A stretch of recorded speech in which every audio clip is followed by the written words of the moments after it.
Welcome back to The Grass Doesn't Exist. It is Shadow and... Daichi. What? Yeah, What? Did you like the plot twist? You tricked me, brother. I did. I got you. We've been at it for a while now, so it's just like, how do I spice up our love life? You just woke me up with that confusion trick you did on me. Good, I hope so. Because it's been a doozy. It has been. A lot of things happened. A lot of good things. A lot of bad things. And unsurprisingly, over in like Europe and all that, Yeah. they did have a little bit of a doozy here and there. Mm-hmm. There's one thing that I want to briefly go over with you. Yeah. Because it just pissed me off so much. And it has to deal with League of Legends. Okay. Don't get me wrong. Of course, it's always League of Legends. Yeah. Well, kind of, in a sense, on the pro scene. So recently, the Olympics recently announced that they're going to be doing esports, or like a test run. Oh, it's going to be a test run. Okay. Yeah, like a test run.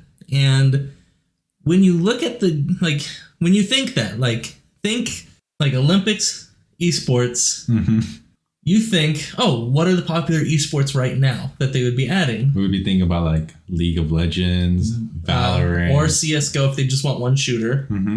Then probably like Smash and chess.com. Yeah, chess.com or like a fighting game for sure. Yeah, like Street Fighter, Smash, Smash Bros, something like that. No, it is none of that. Really? Wait, what?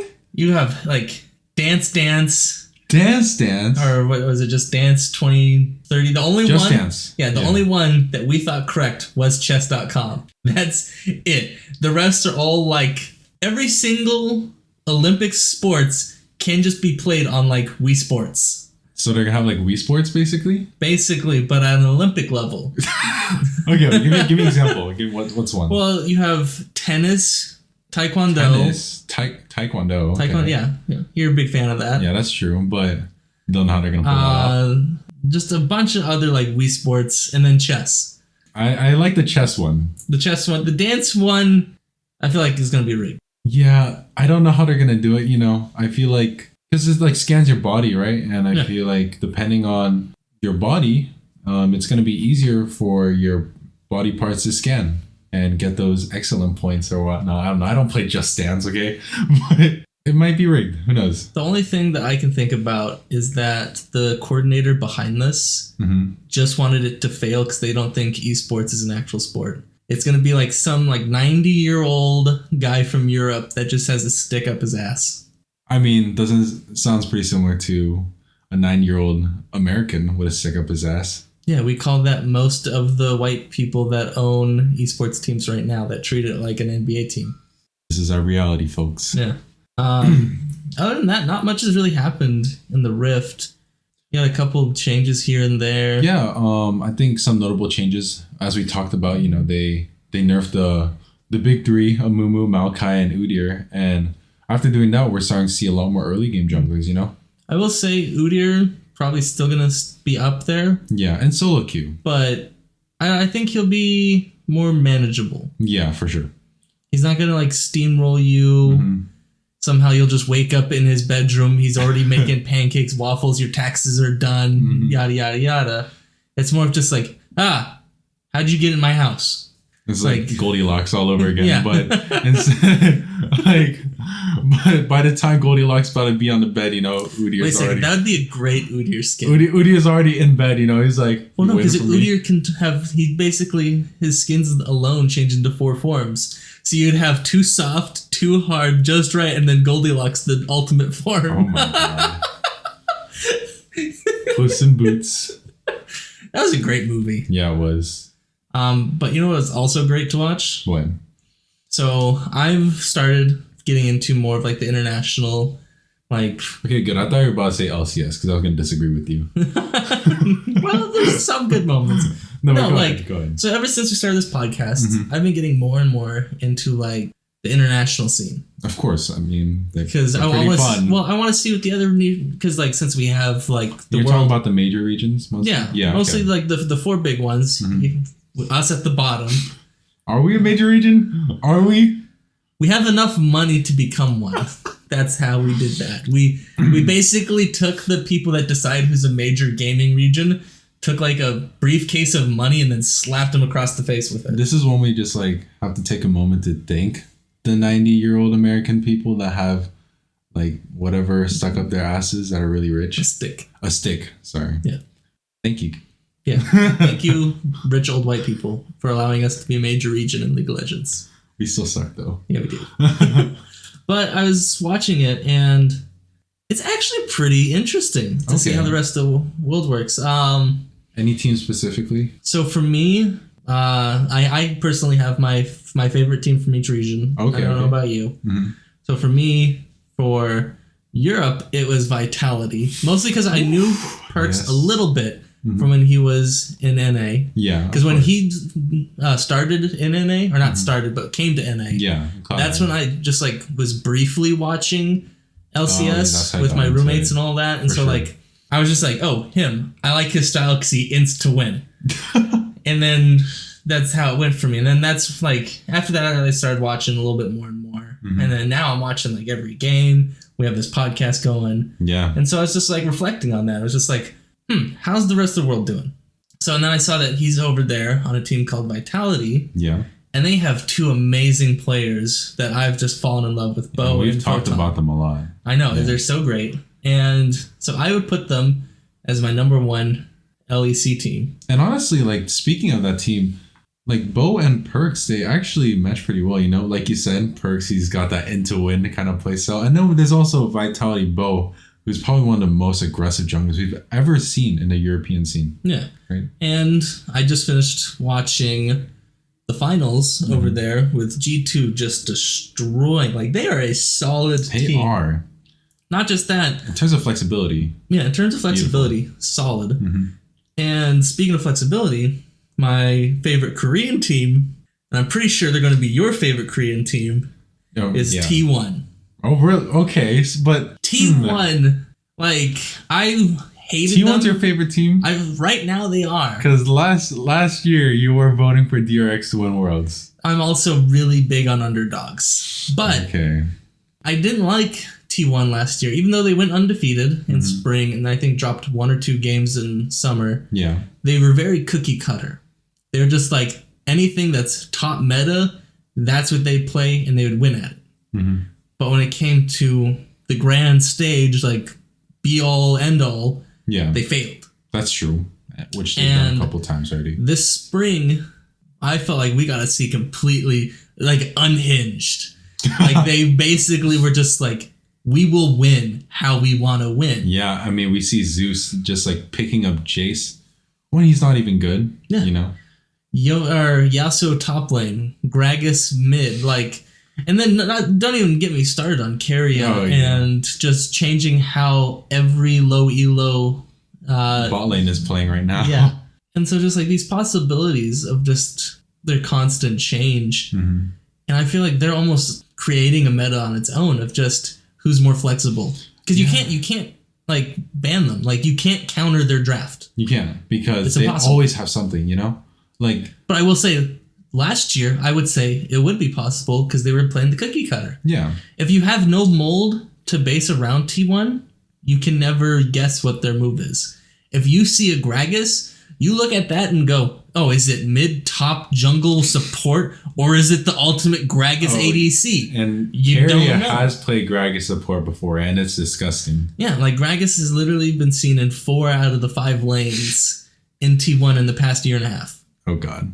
Like, just think on that for a second. And that's only one of the champions. Yeah, then you have, like, Yasuo, who can be played in 3 lanes. Yeah, we've seen Yasuo support, right? Oh, sorry, 4 lanes. Oh, God. I was thinking Yasuo ADC. Oh, God. But just, like, just their possibilities. Mm-hmm. And it's one thing that I wish I would see more out of, like, Chinese teams. Because I watched them, and I'm like, they're very scrappy, which I love. Big fan of scraps. That's kind of like how... They're very fun to watch. I like watch. Win or lose, EG is always fun to watch. 90% of the time. There's a 10% chance where they try to play late game and go against what they were built for. Yeah. And it's just boring. Mm-hmm. It's not fun. But the other 90%, they will rather just try to scrap out a fight than get an objective. No, absolutely. Like we've seen EG, like they had an early game comp. And even though they got to the late game, just because of how aggressive they played, they still won. Yeah. And so I feel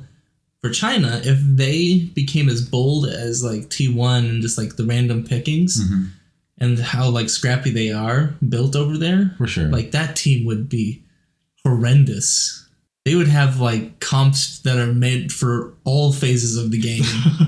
I feel like, and I think that would be interesting. And like now that you speak on that, like we're thinking like obviously China has that aggression, but if we compare Chinese teams to T1 specifically, I mean, we can't, it's hard to say that China has more aggression than T1 because we look at T1 and they're a pretty aggressive team as well because they know what they're doing. Their compatibility is perfect. And when you have really good compatibility, that's when you have trust. And when you have trust, you'll just do anything and it'll work. Yeah. And I don't know. It feels just China's been slacking a little bit. I think so. Yeah. Like. But at the same time, there are many of the teams are like very competitive with each other though. That's for sure. Also, I feel like China just adds and removes too many teams. Oh, you think so? To make it matter. I feel like every year since I started like getting into League, because I'll pop up sometimes, or I'll just see like a highlight of IG, which is a very famous org over in China. Oh yeah. Versus some random team that I've never heard of. I'm just like, what is that? No, I definitely think so. Like, there's only a few that have stuck around, right? Like IG, FPX, and they're not doing too hot right now. Well, even FPX is kind of new compared to a lot of the other ones. No, they're not though. Really? They won Worlds. Well, I know that, but Dooley. I'm saying like the last like 5 years. Oh, last 5 years? Like there's not, because like when you think the last 5 years of like the LCS, not a lot of like the teams really like changed much. Nothing has really changed. But like in Korea, a little bit, yeah. Like smidge. The LEC 1 or 2. I think Korea is actually just like only the name changes because like they get sponsors, like D plus Kia. Yeah. They used to be what is it? T1 SKT. Oh yeah, SKT Telecom. But now just T1 because the brand got so big. Yeah, and then Telecom just became Telecom Roaster or something like that. Or SKT Or they just KT Roaster, yeah. Yeah.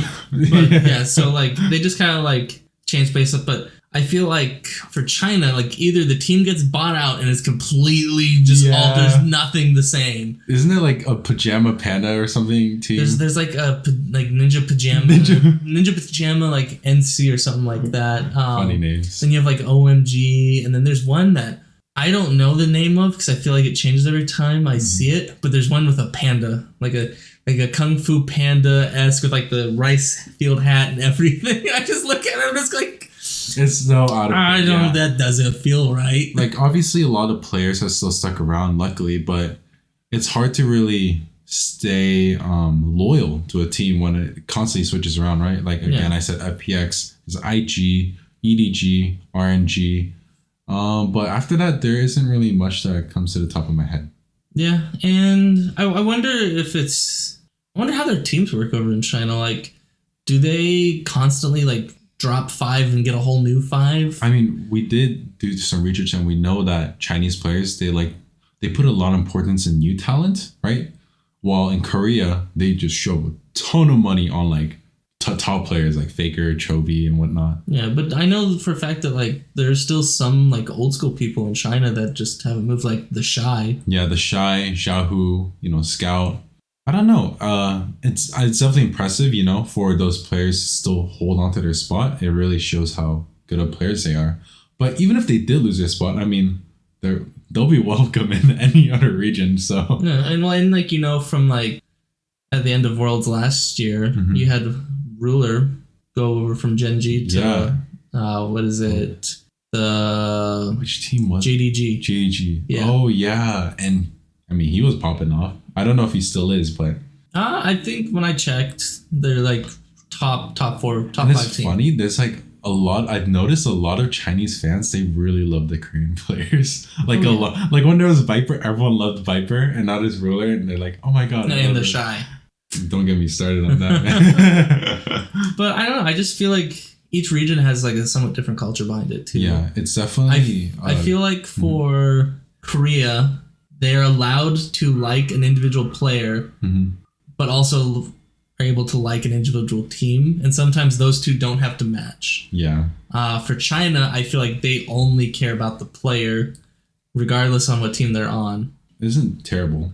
And then for like Europe, it's like almost like a mixed bag. I feel like from what I've seen on Reddit, it's just like half are yes for it and half are just like, I like this team just because of this player, which I feel is very much like NA style. But there's a whole idea of like dynasties, you know? Yeah. You know, Reckless and Caps, right? But those are individual players, though. Like, I feel like they are kind of like China, where they focus on the player, but you still have a lot of just like diehard fans of like Fnatic. And they usually stick with their teams. Yeah. Right? If we think about that. And then I feel like NA is the most like hoppy group of fans. Like, you'll have like half of them diehard fans, but those diehard fans are fans from like 5-7 years ago. Yeah, the TSM CLG days. Yeah, so there'll be a fanboy to the top 4 back in the day, which were TSM, CLG, Cloud9, and Team Liquid. Those 4. Yeah, those 5.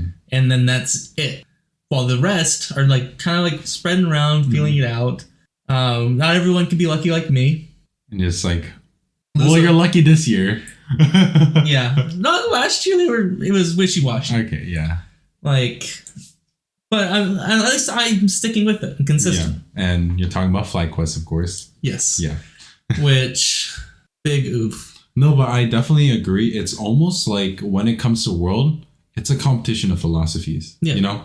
Who has a better philosophy? And from what we've seen so far, it's Korea right now. And I will say, based on it, like philosophies and like NA's philosophy on like super teams, I think the region that's doing the best on super teams, actually Europe. Oh, you think so? Because if you just look at G2, like they individually picked all those players out for their skills. But Vitality, since they're doing like a weird like winter, spring, summer split thing, having 3-4 splits, too many splits. They recently just picked up Upset. Yeah, I saw which, if I think about it, having Upset down the bot lane, super aggressive, super scrappy, but survivability wise. No. I know what you're talking about. Like, I posted the Bo montage recently, right? And in the comment section, someone said, oh, Bo is going to be unleashed because he doesn't have to babysit his bot lane anymore. Yeah. I saw that comment. I was like, damn. But like, you know, it's exciting, you know, Upset, he doesn't deserve to be benched. He was the best player in Europe, right? He's one of, I would say, either the first or second best ADC for Europe. But we can't forget that some super teams still fail. Let's look at XL, for example.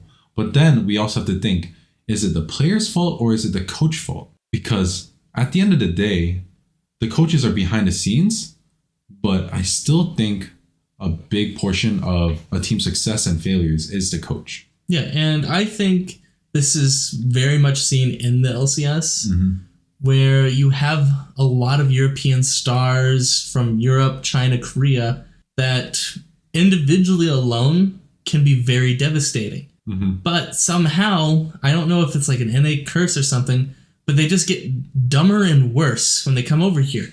Yeah. But I don't think that's the player's fault. Yeah, I think it's the staffing fault. No, definitely, because look at Perks. He was in Cloud9, right? And he went there. I mean, he did great, right? If you think about it, because Cloud9, they were the best performing Western team in Worlds when Perks was there. So, in a way, he did great. But he left immediately. You know, he was like... There was some also issues with Perks in the LCS. I guess not wanting to like adjust certain things. That's true. But he did say like, oh, Europe's better. And he went back. And we do know that he's not the only one.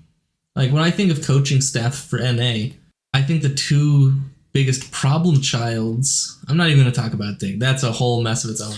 I think the two problem childs are Team Liquid and 100 Thieves. Which one do you want to cover first? Because I got a whole heap of just complaints. Okay, so Team Liquid, I'm kind of biased because I really love their coach. I really love their coach. But that's a single coach, though. There's multiple coaches on these orgs. That's definitely true. The problem that I see is the mesh between the players. We know that Summit is consistently the best player in Team Liquid, right? And Pyoshik, sure, we do not like him. He's not the best, but he also has that similar aggressive playstyle. But then when I look at Team Liquid's mid laner and ADC, they just seem so out of place. Like, they just seem like they don't belong. So here's how I look at it, because you probably don't see it this way because, like you said, you're biased about the coach. Yeah. The way I see it and how it goes with any sport, like regardless of esports or basketball, football, rugby, anything, is that no matter how good or bad your players are, a good coach can turn bad into decent. They can find out what their weakness is and then try to adjust. And if none of your players can adjust to that, then that's when a coach can say you have bad players. I think there's a fine line, though. That is the fine line. It's just like, if you can't find a way to adjust. Yeah. But here's the thing, though. Like, are they actually trying to find a way to adjust properly, though? There's a difference between finding a way to adjust and finding a way to adjust properly. I agree. I mean, we can't lose hope. We know that Team Liquid, they did just beat Golden Guardians. They ended Golden Guardians' 7-win streak. That is something that is to applaud for, right? And I think Ellis made a comment, like a really mean comment about, like Whippo should just like take over like mid or something like that, saying that having Whippo in a team would be so much better than these like trash players. And then Whippo responded like, oh, thank you for the compliment, but I think these players still deserve at least a split, you know? Yeah. And now that they won against Golden Guardians and have been looking a little bit more consistent, we're hoping that maybe they can start being more flexible, right? We're obviously seeing exciting bot lane combos, right? But both 100 Thieves and Team Liquid, they're just sticking with the boring ADC Enchanter duo, like every time. I don't want to lump them together. Each one has their own problems. Right now, for me, I would say PL, their problem is that they're not 100% using Teoshikan's Summit. Yeah. They did a little bit. And their teamwork sucks. They did a little bit against Gold Guardians, and that a little bit allowed them to win. Mm-hmm. I would say that's about like 35 to 40% of like what those two could do individually. Okay. They've been trying to really focus on Pioshik and Summit supporting their two NA rookies in mid and ADC, which is not working.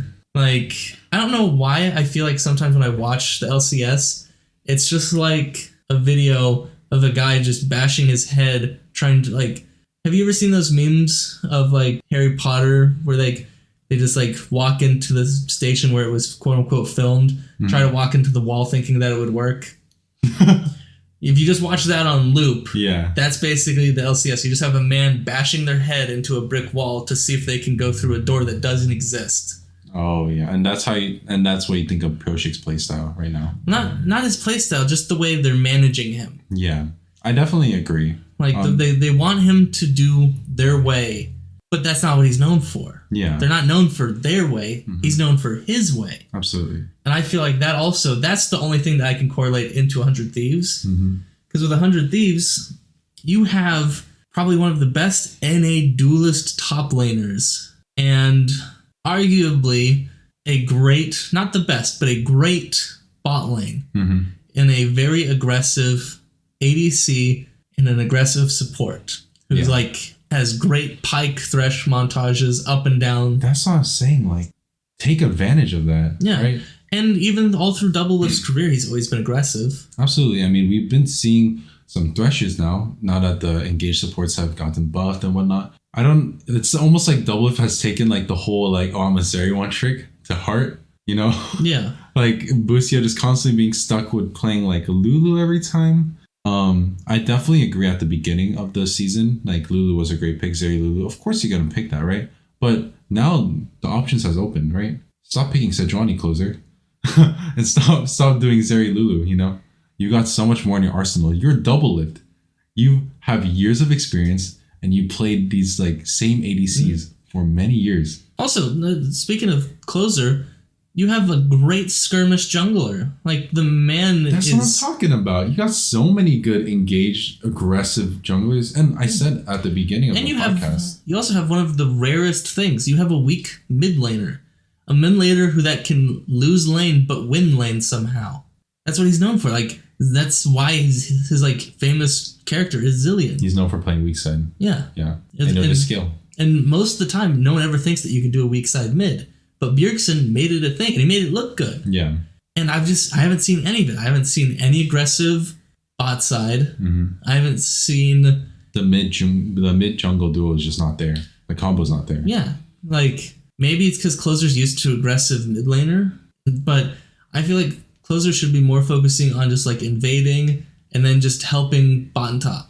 Yeah, just let mid lose. I definitely agree. Like sometimes I watch them T-fight. 100 Thieves every week they release their voice comms and whatnot. Yeah.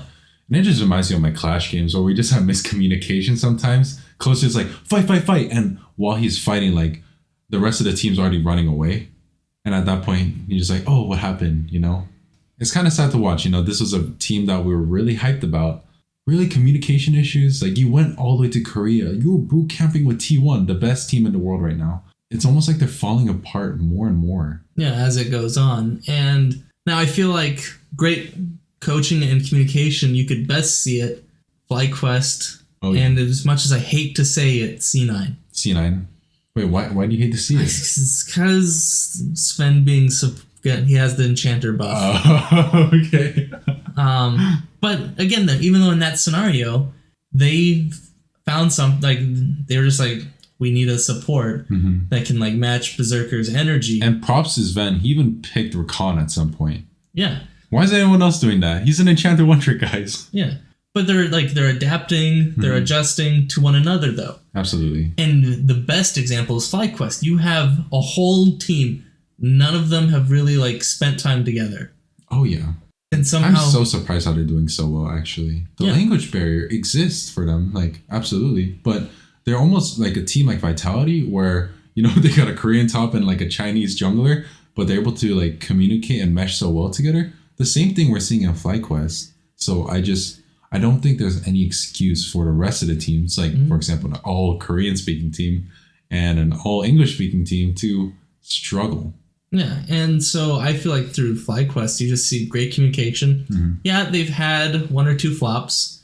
Happens. But I feel like at this point for them, I would start to experiment things. Like, see what works and what doesn't. You're already guaranteed to be in playoffs. They're already starting. Amumu with the Hextech Rocket Belt Amumu. That was funny. And it was like Blue Smite, I think. Yeah. It was funny. I loved it, bro. Yeah, but...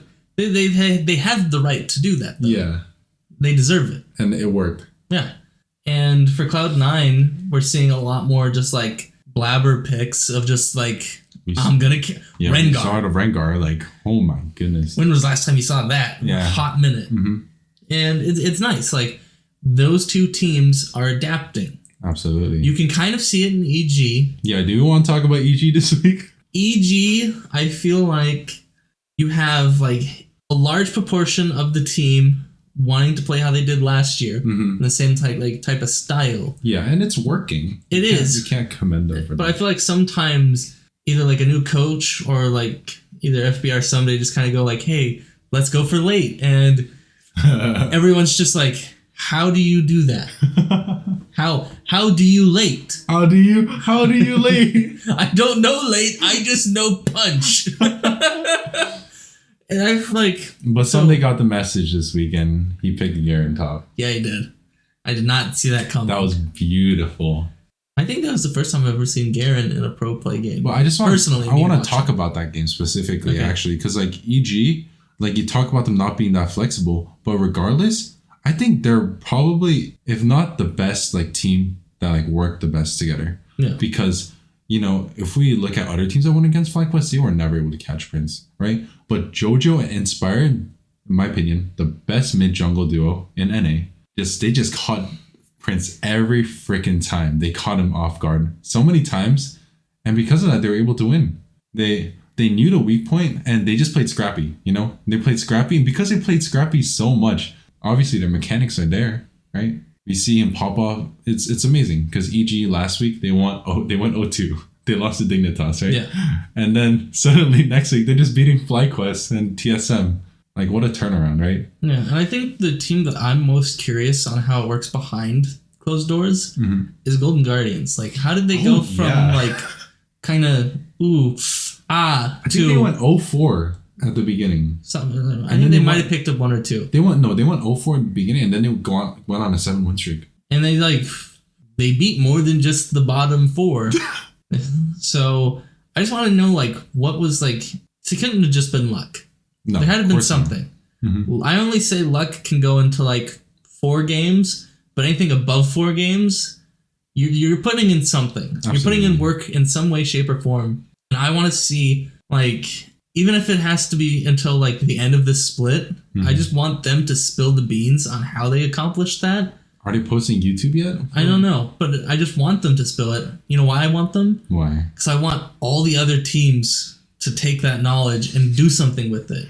Well, they're not going to give away free knowledge like that, though. I know, but at this point, like, the way the LCS is looking compared to the rest of the nations, like, if we don't start, like, finding, like, NA's own type of style or shape or form, we're never going to make it into semifinals. Absolutely, because, like, as we've seen from, like, history, just because there's a great player doesn't mean they're going to succeed in every team. And that's why it's good to, you know, understand and acknowledge that there are teams, philosophies, and coaching staff and management and like draft style and everything that can make a player succeed. And right now, Golden Guardians, you know, Stixay, he's like one of the best ADCs now, which I thought I'd never say in the past 3 years, right? And what is it? Even Huhi, right? He was just like one of those average supports, you know, that was in 100 Thieves, right? He was just an average support. Now he's like popping off. We're not going to talk about how he flash queued and like rooted 2 minions, but it was pretty funny. But more than that, you know, he's playing so aggressively, you know, on range supports, and I love it. So I'm curious. I want to pick your brain. Okay, go ahead. So I want to know what you think individually. Who is the most improved that we've seen, and who has been the most disappointing? The most improved and the most disappointing. Okay, so most improved, I mean, I have to say Stixay, right? I mean, if you look at his past seasons, he's never gone this far. So I have to say Stixay. Most disappointing. That's why you individually. Do I say double lift? Do you want to say double lift? Oh my god.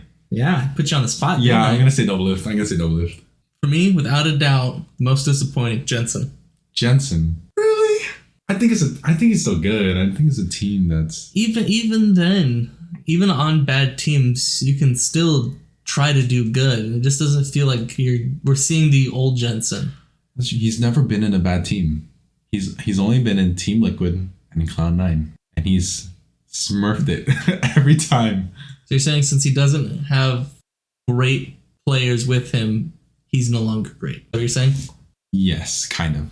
Okay. Look at Faker, for example. You know, when Faker didn't have Owner, and like didn't have Zeus, and didn't have Keria, and didn't have Gumayushi, like that small period after he went on his crazy streak, he didn't really shine. Yeah, but he has his jungler. Him and Santorin have played together. Yeah, but like Santorin. Okay. I don't know what to tell you, bro. Can I change my disappointing then? Okay, go ahead. Okay. Closer. Cool. That's valid. Yeah. I've never been a Bjergsen fan, so I can't really say whether or not he's disappointing or not, but I've been a closer fan. Yeah, I mean, he's amazing. He plays so aggressively, and he was one of those junglers that made jungle look fun, and like I just liked it, you know, like most junglers, they would be like playing that support role. It's like, oh, you know, I'll give you that CS, I'll give you that kill. Let me hold on. Closer's just like he's like the person that like when your girlfriend reaches over for the fries, Closer's the guy that just goes slaps the hand, just goes, that's my fry. My fry. If you wanted fries, get your own damn fries. You say no want fries. Yeah, that's Closer. That's Closer in a nutshell. He's like the Giga Chad. Yeah. But, I mean, I still think he has that in him, right? But it is disappointing that we can't see it. Yeah. Right? Maybe it's because of Bjergsen's vegan playstyle. For me, most improved, though. Most improved, yeah. I'm actually giving it to Maple. That's a good pick. That's a good pick. I don't think we got to see a whole lot of his, like, anything. Yeah. It was a toss-up. I almost gave it to River. But River's good too. River also popped off in early spring of last year, while Maple, we didn't really see a whole lot of, like, he had a couple moments. Yeah, he redeemed TSM just a little bit last year, but this year, he's coming out popping. Yeah, and so, like, I feel like compared to this year, and last year, biggest improvement. That's really valid. I thought long and hard on that one. I was just like, I almost gave it to Stixie. And Maple's flexible too. Yeah, like I almost gave it to Stixie, but then I thought back to like when his rookie years, he was really good. Yeah. And so for him, I wouldn't say he's like improved. It's more of like a redemption arc for him. You're right. I was more acknowledging the redemption arc. I know he was good too. You can still, a redemption arc is still improving. Yeah, but it's kind of cool how like when Stixie and Huhi, they came back together as a team. They're like suddenly popping out. I think that's cool. I mean, I know Huhi, he was like in mid lane at that time. But I still think it's pretty cool. It is nice to see when your ADC and support mesh. When you see the engage and just the flawless, I'm in too, let's go. Yeah.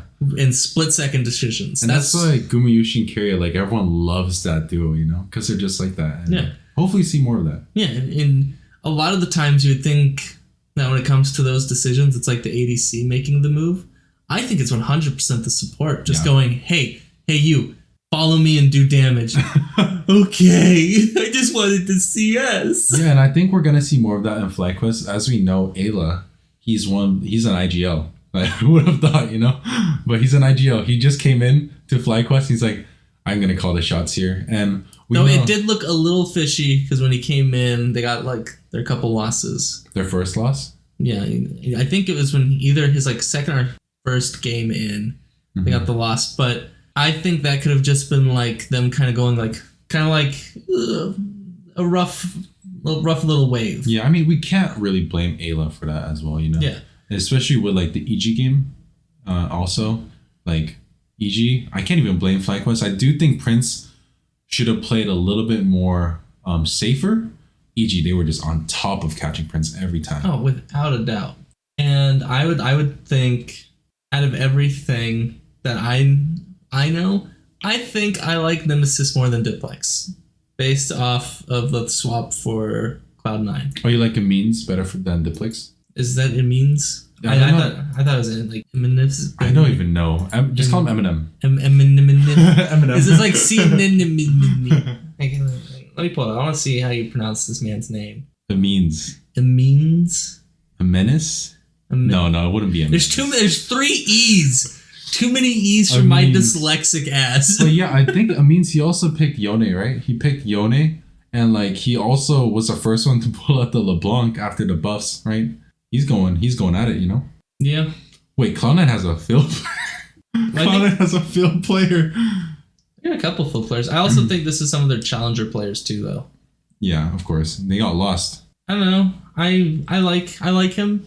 Cause I know like immediately people are shitting on him because like he entered, immediately lost, and they're just like bring Diplex back. And I'm just like, oh, hold on, let him cook. Wait, who are you talking about? It means okay. I thought you were talking about someone else. Yeah, no, it means a Diplex. Like absolutely. I do think it wasn't Amin's fault. I do think you shouldn't give a mid laner Victor, like especially a mid laner with a lot of potential. Because I feel like if you're giving a mid laner with a lot of potential Victor, it's almost like you're like cock blocking him in a way. Yeah. I noticed this though. We didn't really get to see a whole lot of wild stuff from Blabber when Diplex was on, but when Amines joined, he got a little crazy. Yeah, he got a little crazy. That's true. That is true. So I wonder if that's just like they're more confident in the mid laner, or like the mid laner wanted more like aggressive jungle, which then Blabber's just like, will you marry me? Okay, but at the same time, it means he's a great player, and it's definitely unfair to not let him play in the LCS. But moving on from that, just so we can close some things out. First, I want your opinion on Wild Turtle. What do you think of Wild Turtle this week?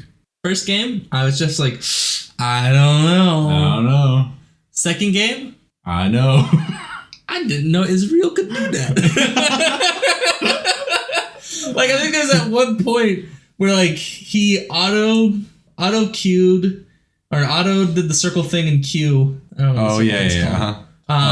S's flex. Yeah, and then with all of his items, he like did 80% damage to the enemy ADC, and I was just like, I didn't know you could do that. I mean, like, he did things that normal pro players don't do, and he went the Dustblade build. You know? Everyone, they usually go Trinity Force. They like, oh, you know, I'm too scared. The Trinity Force is for pussies because you get your E faster and you can like flash around, right? Yeah. But he was like, oh, I'm just gonna be one-shotting. You know, that enemy team, he's squishy, you know?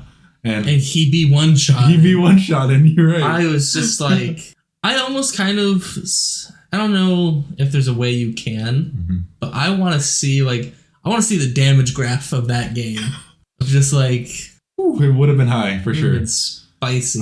Like the fact that game they managed to make it slow enough for Wild Turtle to hit his 3-item power spike, because that build I play a lot as Zero, like that build. If you build Dustblade item 3 at 3rd item, so if you don't get Dustblade, you're basically useless. Like you don't do any damage until you get Dustblade. But the fact that he just perma CS all the way up to Dustblade, and then they won off that, I thought that was impressive, you know? I found TSM as more of like a early game team, but the fact that they managed to pull off a late game as well. And I will say in like his debut like intro video that the LCS did for him, when TSM was talking about why they brought him in, and they even asked, I just drew a blank on, who did Wild Turtle replace? Neo. Wait. Yeah, Neo. Yeah, they even asked Neo on his thoughts about it, and he had similar thoughts to the TSM one. That could have just been him saying it so that he could still like have a career or something like that. Interesting. But they brought up the fact that like a lot of the good teams right now have 1 or 2 veterans that kind of like help guide the team. They might not be 100% the shot callers or the IGLs, but like kind of like the steady rock. You're right. I mean, every good team has a veteran. Yeah. And when I initially thought about that, I thought, well, you have Solo, but Solo's never really been standoutish. Yeah. He's like the perfect average guy. And he hasn't been LCS as much as Wild Turtle as well. And then I was just like, okay, well, does this apply to all the top teams right now? And I was just like, okay, Cloud9, they have Sven. He's been both in the LEC. Oh, yeah. He has a lot of experience. Yeah, a ton. As much as I dislike the guy, the guy knows what he's doing. Yeah. He knows how things are supposed to be done. Next team? EG, they have Someday. Yeah, Someday. And before that, they had Impact. And now Impact was great. Is now on FlyQuest. Yeah, so that covers FlyQuest. And Spica, I guess. To an extent. But Spica's been always good in the LCS as well. So that's why I didn't include Blabber for Cloud9. Yeah. And then for 100 Thieves, you're supposed to have 2. Not only 2, but 2 that have played together for years. That have like the same mindsets, they know what they're thinking, or allegedly know what they're thinking. They're like besties. Allegedly. I mean, it doesn't look like it right now. Oh goodness. And then for Golden Guardians, you have Stixie. Yeah, and Huhi, kinda. Licorice. Isn't Licorice an oldie? I don't know. He's been off my radar. He's so bad that I don't care. Bro. He's been off my radar. I'm spitting the hard facts here. Yeah, you're right. I'm not a good player.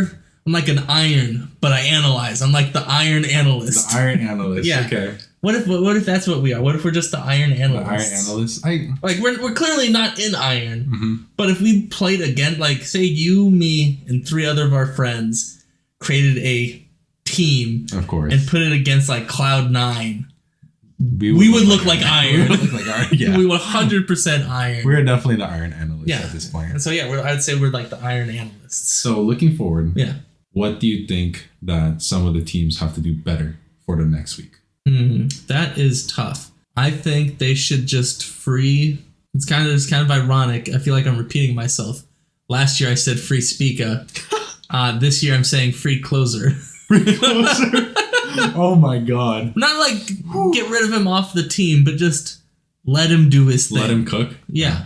Like, instead of making him the tank engage, just give Galio to Bjergsen or... I agree, because, you know, we've seen some junglers even pick Elise and they'd hard carry. Yeah. TSM at the beginning did Graves, you know?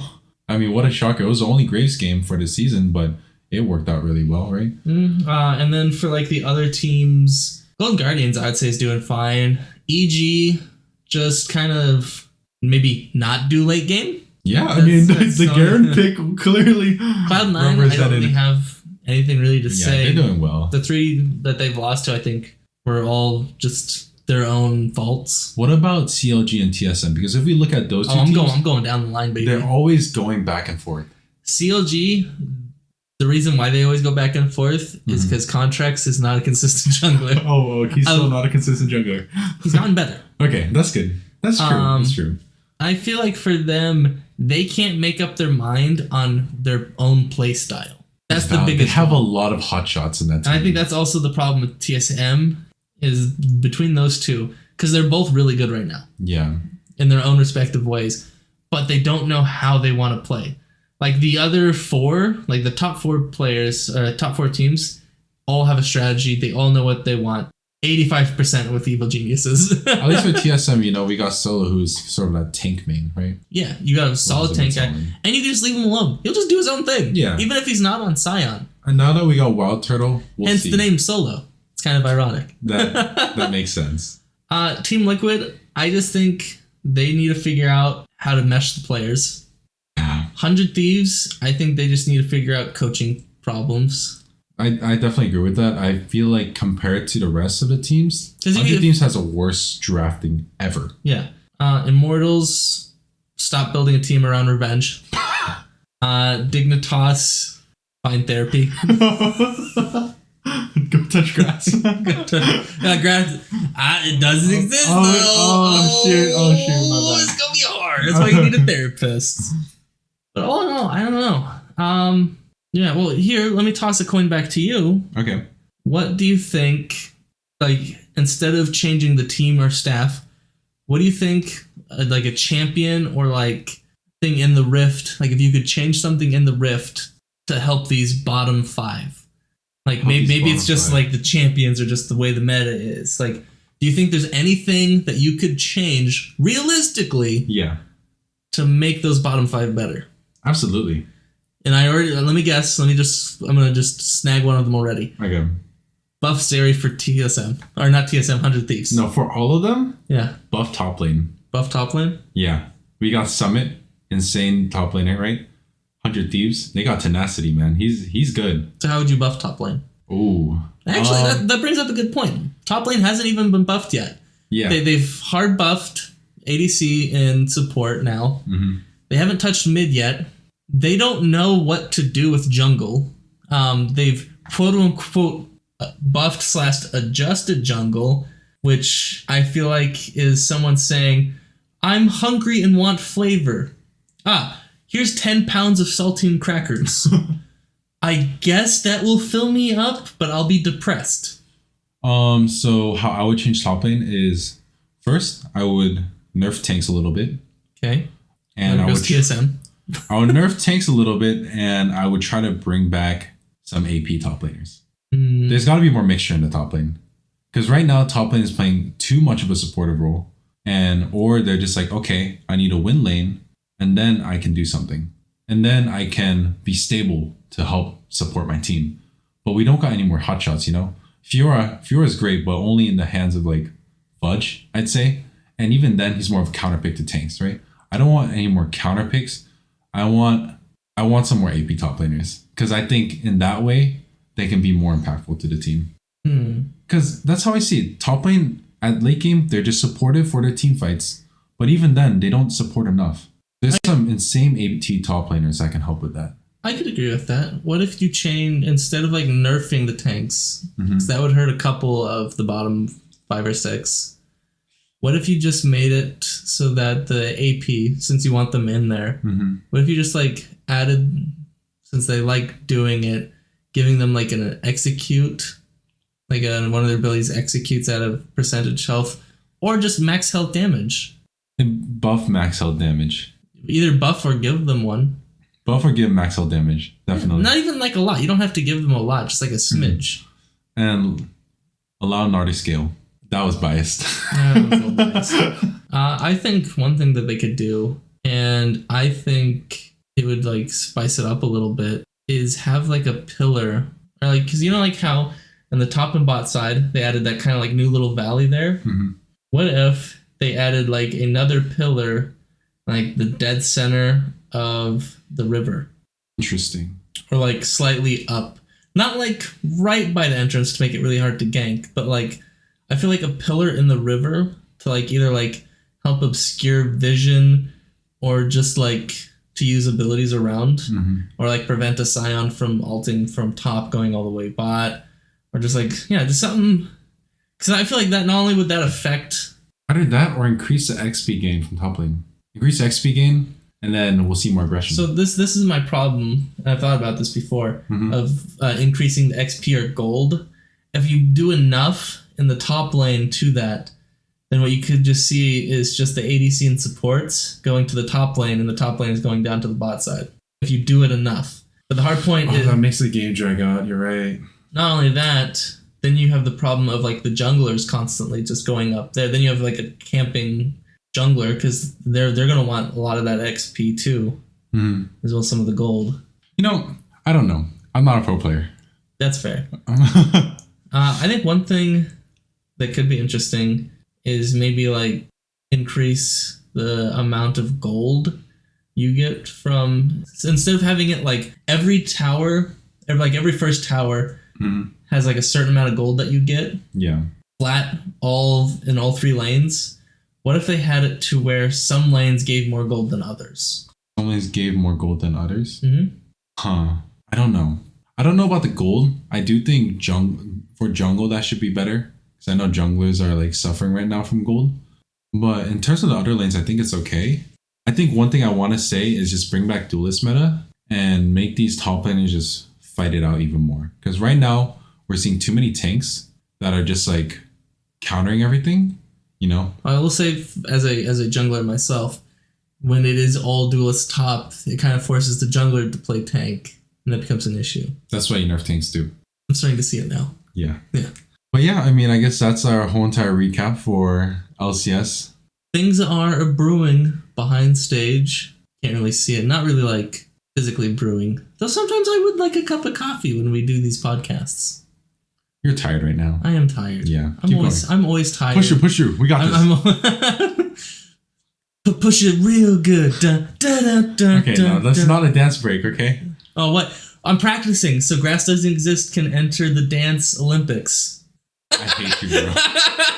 Well, you want me to bust these moves? Oh, God. League taught us how to dance all them dance emotes. We got this.